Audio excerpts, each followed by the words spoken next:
മനുഷ്യനിർമ്മിതമായ സങ്കല്പങ്ങൾക്കും സിദ്ധാന്തങ്ങൾക്കും ചരിത്രത്തിലെന്നും അല്പായുസ് മാത്രമേ ഉണ്ടായിട്ടുള്ളൂ. വാചക കസർത്തുകൾ കൊണ്ടും അക്ഷരങ്ങളുടെ മായാജാലങ്ങൾ കൊണ്ടും അല്പകാലം അത് പിടിച്ചു നിൽക്കും. പിന്നീട് അവകൾക്കെല്ലാം ചരിത്രത്തിന്റെ ചവറ്റുകൊട്ടയിലെ അഗാധ സുഷുപ്തിയാണ് കാലം വിധിച്ചിട്ടുള്ളത്.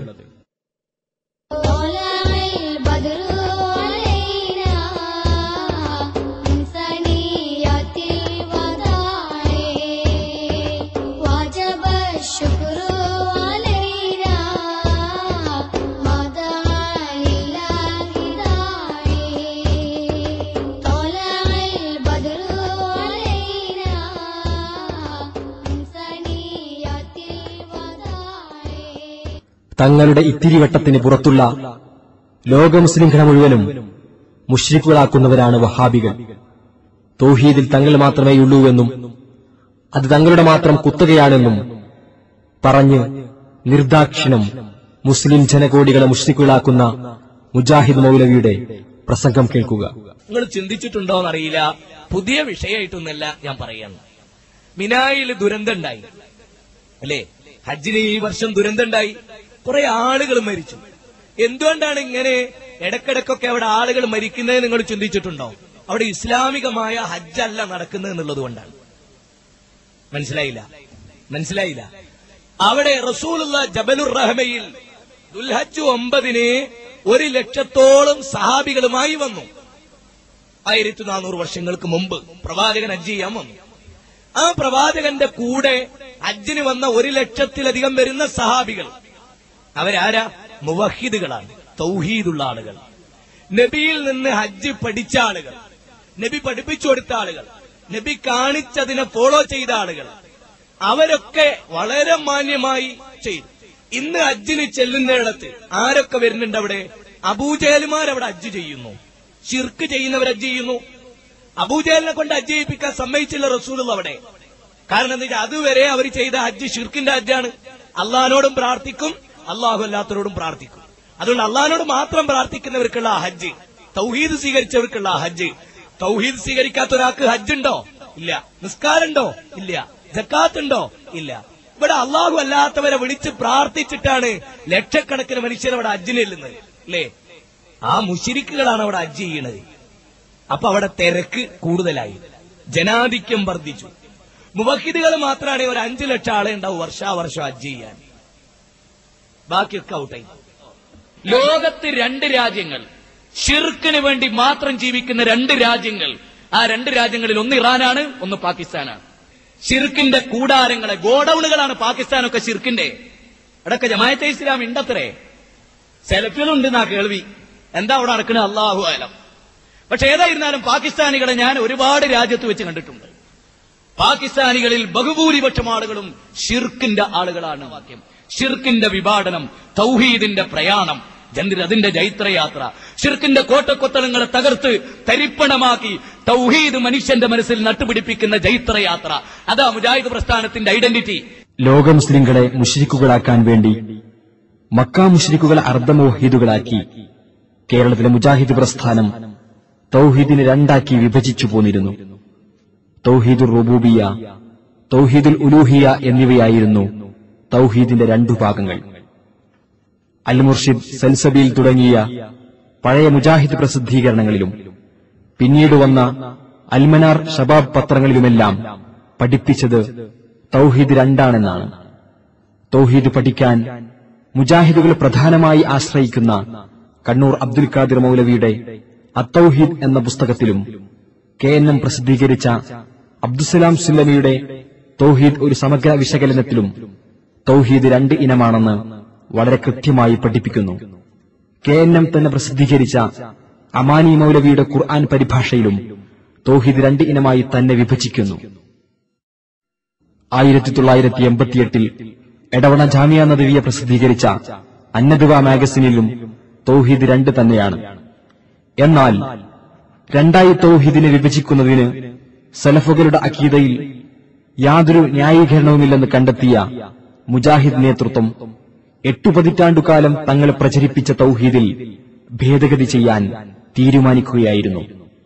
ക്രൈസ്തവ സഭകൾ സുന്നഹദോസുകൾ ചേർന്ന് തീരുമാനം മാറ്റുന്ന അതേ രൂപത്തിൽ മുജാഹിദ് പൌരോഹിത്യ സഭയായ കേരള ജമിയത്തുൽ ഉലമ 2001 ജൂൺ 2 പുളിക്കൽ മദീനത്തുൽ ഉലൂമിൽ യോഗം ചേർന്നു.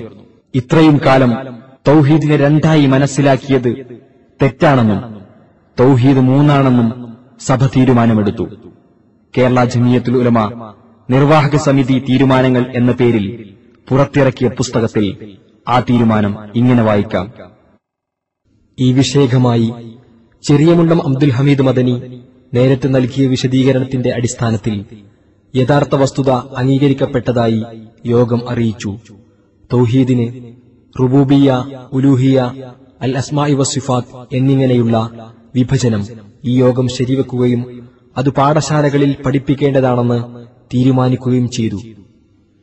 പിന്നീട് മൗലവിമാർ ഇത് അണികളെ പഠിപ്പിക്കാനുള്ള വ്യഗ്രതയിലായിരുന്നു. ഈ വിഷയത്തിൽ പണ്ട് തെറ്റുപറ്റിയിട്ടുണ്ടെങ്കിൽ ആ തെറ്റിൽ തന്നെ ഉറച്ചു നിൽക്കുകയല്ല വേണ്ടതെന്ന് സക്കരിയ സുലാഹി പറയുന്നു. തൗഹീദിന്റെ രണ്ട് വശങ്ങൾ നിങ്ങൾ ഇവിടെ കേട്ടു കഴിഞ്ഞു. തൗഹീദുർ റുബൂബിയ, തൗഹീദുൽ ഉലൂഹിയ. എന്നാൽ തൗഹീദിന്റെ മൂന്നാമത്തെ വശം, അതാണ് എനിക്ക് സംസാരിക്കാനുള്ളത്, തൗഹീദുൽ അസ്മാഇ വസ്സിഫാത്ത്, നാമവിശേഷണങ്ങളിലുള്ള ഏകത്വം. അതാണ് സഗുണ സമ്പൂർണനായ അല്ലാഹു എന്ന പേരിലൂടെ ഇവിടെ എനിക്ക് അവതരിപ്പിക്കേണ്ടത്.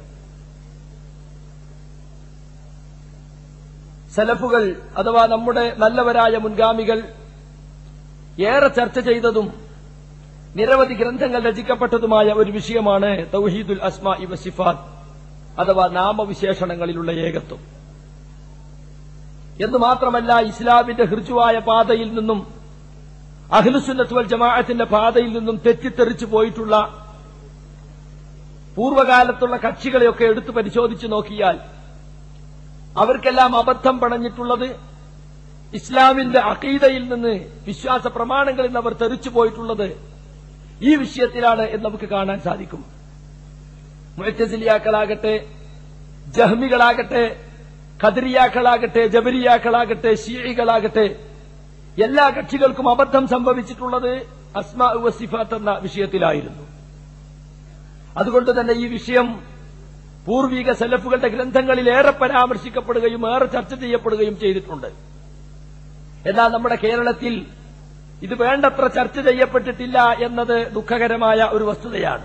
നമുക്ക് ഈ വിഷയത്തിൽ തെറ്റുകൾ പറ്റിയിട്ടുണ്ടെങ്കിൽ അത് നാം തിരുത്തി മുന്നോട്ട് പോവുകയല്ലാതെ മുമ്പ് കാലത്ത് അങ്ങനെ സംഭവിച്ചു, അത് ഈജിപ്തുകാരുടെ സ്വാധീനമാണ്, റഷീദ് റിളയുടെ സ്വാധീനമാണ്, അല്ലെങ്കിൽ മറ്റുള്ളവരുടെ സ്വാധീനമാണ് എന്നൊക്കെ തങ്ങളുടെ വ്യതിയാനങ്ങൾക്ക് മറപിടിക്കാൻ വേണ്ടി ഒരുപാട് ദുർന്യായങ്ങൾ പറഞ്ഞുകൊണ്ട് കഴിഞ്ഞ കാലത്തെ തെറ്റുകളിൽ തന്നെ നിലനിൽക്കാനാണ് ചില ആഗ്രഹിക്കുന്നത്.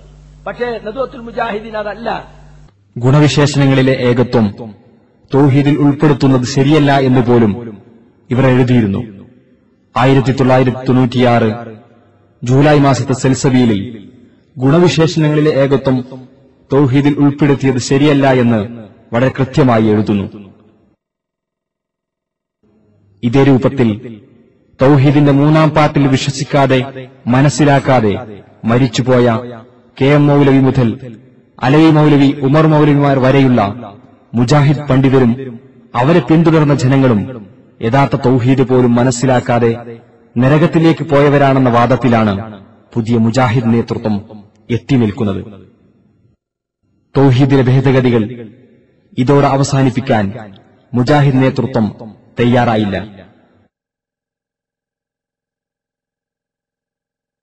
ബഹുഭൂരിപക്ഷം വരുന്ന മുസ്ലിങ്ങളെ മുശ്രിക്കുകളാക്കാൻ വേണ്ടി പരമ്പരാഗതമായി മുസ്ലിം പണ്ഡിതന്മാർ പഠിപ്പിച്ചിരുന്ന തൗഹീദിന്റെ നിർവചനത്തിൽ തിരിമറി നടത്താൻ ധൈര്യം കാണിച്ചവരാണ് മുജാഹിദുകൾ.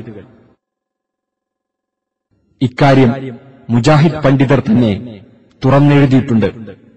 മുജാഹിദ് പ്രസ്ഥാനത്തിലെ തൗഹീദ് വിദഗ്ധനായ അബ്ദുസലാം സുല്ലമി 2007 ഫെബ്രുവരിയിലെ അൽ ഇസ്ലാഹിൽ എഴുതുന്നത് കാണുക. ഇബാദത്തിന് നിർവചനമായി നാം പറയാറുള്ളത് ഇമാം റഷീദ് റിള തന്റെ തഫ്സീറിൽ പറഞ്ഞ അഭിപ്രായമാണ്. ഈ നിർവചനം സലഫുകളിൽ ഒരു പണ്ഡിതനെങ്കിലും പറഞ്ഞത് നമുക്കുദ്ധരിക്കുവാൻ സാധ്യമല്ല. തൗഹീദിനും ഇബാദത്തിനും മുൻഗാമികൾ ആരും നൽകാത്ത നിർവചനമാണ് കേരള വഹാബിസം ഇവിടെ പ്രചരിപ്പിച്ചതെന്ന് ഇവിടെ വ്യക്തമാകുന്നു.